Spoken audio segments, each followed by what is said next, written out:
शुक्ला जी। हिमानी जी, वैसे मैं ये चाहता था कि आज ये पूरी लिस्ट पढ़ डाले माफियाओं की, जिसको ये कहते हैं सत्ता संरक्षित। मैं उस सभी लिस्ट की सभी व्यक्ति से मैं जवाब दे सकता हूँ। एक नाम महाराज इन्होंने ले लिया, कुलदीप सेंगर।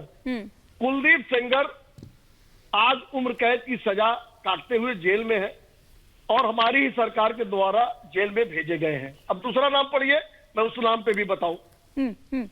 नहीं ठीक है, लेकिन यहाँ पर वो ये कह रहे थे, वो सेलेक्टिव अप्रोच की लगातार यहाँ पर बात कर रहे हैं, लेकिन फिर घूम फिर कर सवाल मनीष शुक्ला जी, और आज हमने देखा कि वहां झांसी में एनकाउंटर रिक्रिएशन हो रहा था, वहां पर इसकी जरूरत क्यों आन पड़ी? क्या ये सिर्फ एक फॉर्मेलिटी जांच की दिखाने की यहाँ पर कोशिश हो रही है, एनएचआरसी को रिपोर्ट देनी है?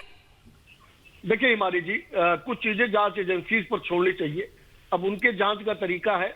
उत्तर सरकार ने अतीक और अशरफ के केस में 2 एसआईटी और न्यायिक आयोग का गठन किया है और सभी काउंटर्स की स्वयं मजिस्ट्रेट की जांच होती है और न्यायालय के द्वारा इनकाउंटर सही है या फेक है ये तय होता है। तो हमको लगता है कि उनकी जांच की प्रक्रिया है, उस प्रक्रिया पे कम से कम मेरी कोई टिप्पणी मैं नहीं करना चाहता, क्योंकि वो कोई जांच प्रभावित हो या किसी टिप्पणी से प्रभावित हो, ये उचित नहीं है। हाँ, इनकाउंटर असद का हुआ था, पुलिस पर गोली चलाई थी असद ने, इसके नाते से हुआ था।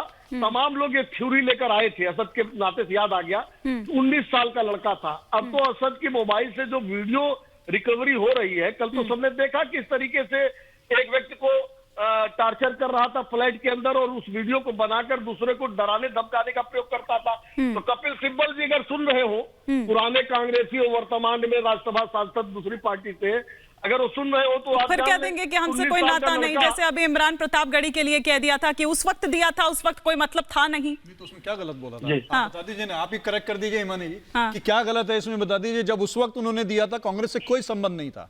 अगर ऐसी बात है तो आप अपना दल से क्यों नहीं सवाल पूछते हैं? ये तो कहते हैं अपना दल से, उसमें तो सोनेलाल पटेल जी अलग हो गए, अनुप्रिया पटेल अलग हो गई, वो अपना दल अलग हो गया। लेकिन जो इमरान प्रतापगढ़ी जो खुद स्पष्ट कर रहे हैं कि मैं कांग्रेस से मेरा उस समय कोई लेना देना नहीं था, किसी राजनीतिक दल से कोई लेना देना नहीं था, लेकिन उसका तो बार बार नाम लेंगे, उसका तो आप बार बार सवाल पूछेंगे। लेकिन अपना दल जो आज भी, जो अनुप्रिया पटेल जी केंद्र सरकार में मंत्री हैं और उनके पति जो है योगी जी की सरकार में मंत्री हैं, उन्हीं अपना दल का जो है वो अतीक अहमद जो है उत्तर प्रदेश का अध्यक्ष रहा, 5 साल उसी की दल से विधायक के साथ साथ जो है तो विधायक बनाया, इन्होंने टिकट देकर के लड़ा। लेकिन उससे सवाल नहीं पूछेंगे कि क्या तालमेल है आपका, क्या तार है। अरे जिस व्यक्ति ने जो गैर राजनीतिक होते हुए एक मुशायरे में जाकर के अगर एक लाइन बोल दी तो उसको, क्योंकि वो सूट करता है इनको भारतीय जनता पार्टी और इनके चाहने वाले लोगों को, लेकिन इतनी कैजुअल अप्रोच नहीं हो सकती हर्षवर्धन त्रिपाठी जी। मतलब नहीं लगता आपको कि इतनी कैजुअल और इतना हल्के में या इतना इस तरीके से नहीं लिया जा सकता है जिस तरीके से यहाँ पर कह रहे हैं अनुज अत्रे जी?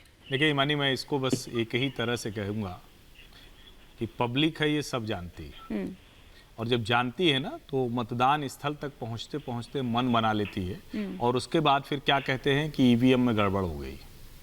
जनता बार बार देख देख के थक गई है कि अपराधियों को इस तरह से बचाया जाता है, इस तरह के कुतर्क दिए जाते हैं। आप ये कहिए कि सभी पार्टियां कुछ न कुछ उसमें शामिल हैं तो बिल्कुल जनता मान लेगी, लेकिन आप अतीक के मामले में इस तरह के जब कुतर्क करते हुए दिखते हैं तो यकीन मानिए जनता का भरोसा और पक्का हो जाता है कि योगी जी ने जो कहा वो बात तो ठीक है, हो तो वही रहा है। और उसके पीछे उनको पूरा घटनाक्रम दिखाई देता है कि पहली बार अपराधी डर रहा है, नहीं तो अपराधी नहीं डरता था, दूसरे लोग डरा करते थे। थोड़ा सा करेक्ट, जनता को डर बर्दाश्त नहीं होता है लोकतंत्र में। बहुत अपराधी